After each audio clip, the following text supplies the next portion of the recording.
Si tu penses lancer un business, c'est une question de stratégie, vraiment, ne te lance pas en 2026.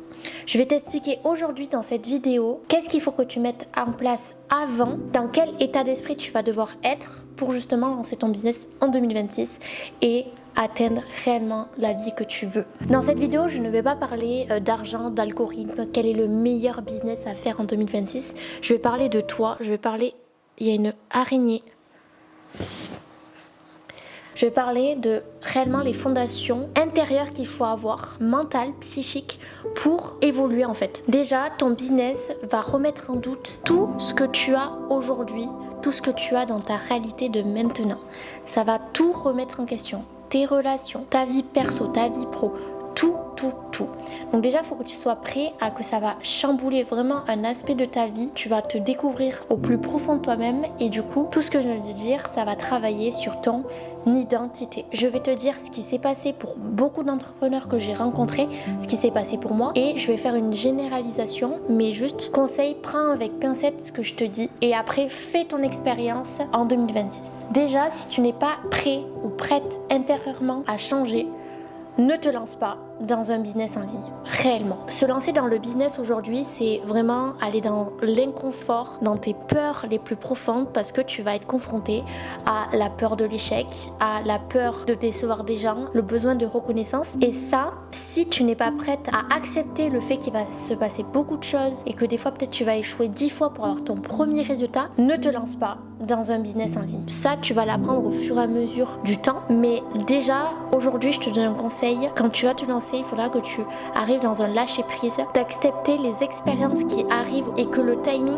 des fois, est super important. Tu vas passer par beaucoup d'étapes dans ton business. Tu vas passer par beaucoup d'émotions, par beaucoup de remises en question. Tu vas te rendre compte que tu vas beaucoup échouer. Tu vas trier énormément ta réalité, en fait. Là, je vais parler des relations, je vais parler de toi, tes croyances, à quoi tu crois, qu'est-ce que tu ne crois pas, à tes peurs, à la vision que tu as de la vie, tout simplement. Donc déjà, détache-toi de ce qui va arriver. Essaye de vraiment t'écouter à 100%. Écoute-toi dans ce que tu ressens, ce que tu veux faire. Tu vas voir dans le business, quand tu vas te lancer, quand tu vas faire tes expériences, plus tu as peur de faire quelque chose, ben c'est là où tu dois aller parce que c'est là où ça va te débloquer vraiment intérieurement. On parle beaucoup de motivation, de discipline, de constance. Il faut, tu vois, être constant, il faut être discipliné. Mais sache que le business ne félicite pas les gens qui sont motivés. En fait, tu vas avoir du résultat au moment où tu as compris certaines choses, où tu as compris le détachement, où tu as compris le lâcher prise, l'instant présent et aussi où tu as fait une tâche de manière constante et au bout d'un moment, tu vas voir, tu vas analyser, tu auras un déclic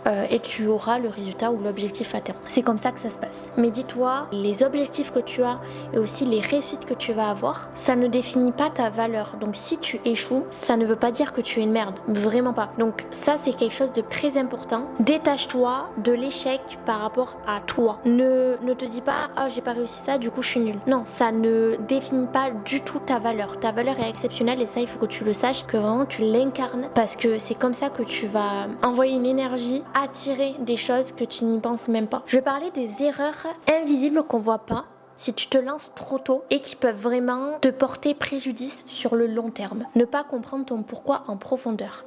Je m'explique. Tu lances une idée de business et tu y vas, tu crées ton truc, tu te formes, etc. C'est génial. Mais tu ne sais pas foncièrement pourquoi tu fais ce que tu fais. Pourquoi tu te lèves tous les matins pour créer ça. Tu vas me dire, oui, c'est peut-être pour gagner de l'argent, pour être libre, mais il n'y a pas la raison profonde. Et c'est ça que tu dois trouver. C'est la raison en profondeur de pourquoi tu fais ce que tu fais, pourquoi tu te lèves tous les matins. Et ça doit vraiment venir des tripes, de te faire vibrer. Et c'est comme ça que tu vas évoluer dans ton business parce que tu auras ce pourquoi en profondeur qui sera une fondation inatteignable en fait. Si tu veux, j'ai un exercice sur le pourquoi. Commente pourquoi sous cette vidéo et je t'enverrai l'exercice du pourquoi, mais il est exceptionnel. Aussi, une erreur 99% des entrepreneurs font, c'est être dans la force. Ne sois pas dans la force. Tu auras des phases où tu vas pas compter tes heures, tu vas bosser comme un fou, comme une folle, mais au bout d'un moment, tu auras ton corps qui va te parler. Parce qu'une phase, ça dure pas 3 ans. Tu ne peux pas travailler sur du long terme comme une folle 15 heures par jour. Au bout d'un moment, tu vas devoir te calmer pour te ressourcer, pour reprendre de l'énergie. Tu auras des changements dans ton corps, tu vas ressentir de nouvelles choses et ça, il faut surtout pas que tu te dises « Oh c'est bon, je l'écoute pas et je bosse. » Parce que c'est primordial d'écouter ce que tu ressens pour justement adapter ton organisation, tes objectifs, où tu veux aller, de la façon dont tu fonctionnes. Parce que plus tu vas être dans la tête dans le guidon, plus tu ne vas pas écouter ce que tu ressens. Et il y a beaucoup d'entrepreneurs qui le délaissent, dont mes clients. C'est ce que je leur apprends justement, à s'écouter tout en obtenant leurs objectifs comme s'ils étaient dans la force, quoi. Aussi, une erreur qui va être fatale si tu ne la règles pas dès les premiers mois, ça va être le flou dans ta vision long terme. Ta vision long terme, c'est quoi? C'est dans le plus loin que tu peux voir. Pour des gens, ça va être 1 an, pour des gens, ça va être 5, 10, 20, 25. Il faut que tu te dises, ok, dans le plus loin où je peux voir qui je veux devenir, qui je suis. Je te donne un exercice, écris sur une feuille toi, mais la meilleure version de toi-même, qui a tout atteint, et t'écris au présent et le plus précisément possible. Vraiment dans les sensations, dans ce que tu ressens, dans les pensées que tu te dis, etc. Tout.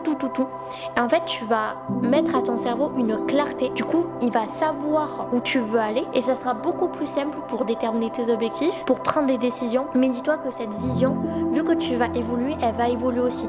Donc dis-toi qu'elle n'est pas figée. Mais ça va vraiment t'aider dans le début. Vraiment définir ton pourquoi et définir ta vision long terme. C'est primordial. C'est vraiment primordial. C'est les 2 exercices que je donne en début de coaching pour tous mes clients pour savoir si c'est clair ou pas. Si c'est des fondations qui sont acquises ou pas du tout. Je vais partager une partie de mon expérience sur ça aussi. Pendant longtemps, bien 1 an et demi, ça fait 2 ans que je suis dans l'entrepreneuriat, je croyais que d'atteindre mes objectifs, d'atteindre des résultats allait me rendre plus heureuse.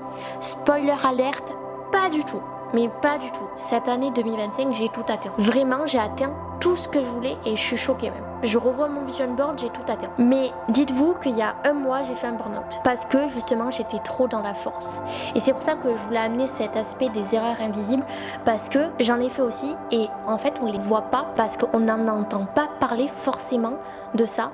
Et c'est pour ça qu'aujourd'hui, je fais cette vidéo. C'est pour vous mettre en conscience ce qui peut se passer.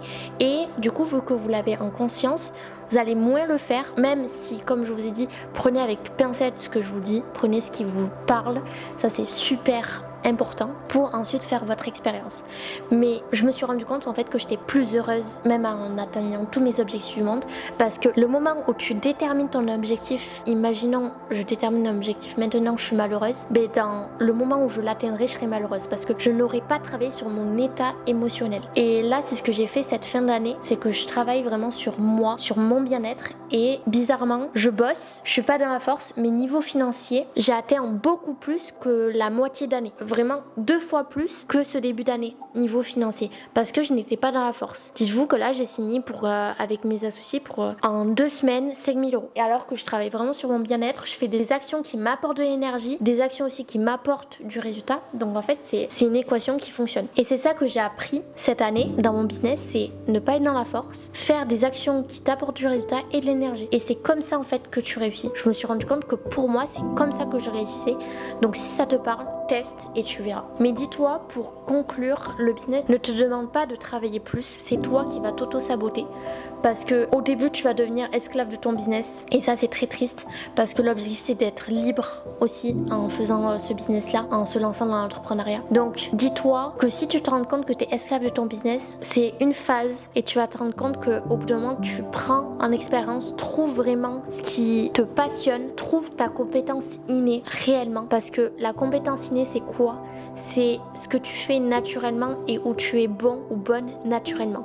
Par exemple, moi je suis coach, j'ai pas fait d'études en tant que coach et en fait je me suis rendu compte que je coachais, je transmettais naturellement et je me suis lancée, j'ai pris en expérience et je me suis rendu compte que ça me plaisait, ça me passionnait énormément et j'en fais mon métier aujourd'hui. Alors qu'il y a 2 ans je pensais pas du tout faire ça parce que je m'étais lancée en tant que community manager et je pensais que j'allais rester community manager, mais pas du tout parce que je le faisais pour l'argent. Donc je n'avais pas une bonne raison, j'avais la raison en surface en fait. Et là, maintenant, aujourd'hui, je le fais réellement pour, en fait, de vous coacher, de coacher. Moi, personnellement, ça m'aide énormément parce que tous les conseils que je donne, je l'entends et je les fais à moi-même. Et de pouvoir aider les gens, de débloquer, d'avoir des retours positifs, mais c'est tellement un accomplissement, c'est incroyable. Voilà, c'est une dinguerie. Donc juste trouve ta compétence innée, fais des actions qui t'apportent du résultat et qui t'apportent de l'énergie. Et là, c'est vraiment la recette gagnante pour évoluer dans le business le plus rapidement possible. Dis-toi qu'avoir un bon business ou un business parfait, ça n'existe pas. C'est toi, qu'est-ce qui te correspond à toi. Introspecte-toi, essaye de vraiment découvrir toi, comment tu fonctionnes pour adapter au mieux le business qui te correspond. Parce que rien n'est parfait dans la vie. Moi, je vous dis ça, mais je ne sais rien. Personne ne sait rien. Donc, j'apprends tous les jours. Apprenez tous les jours. Et juste kiffez votre vie, les gars.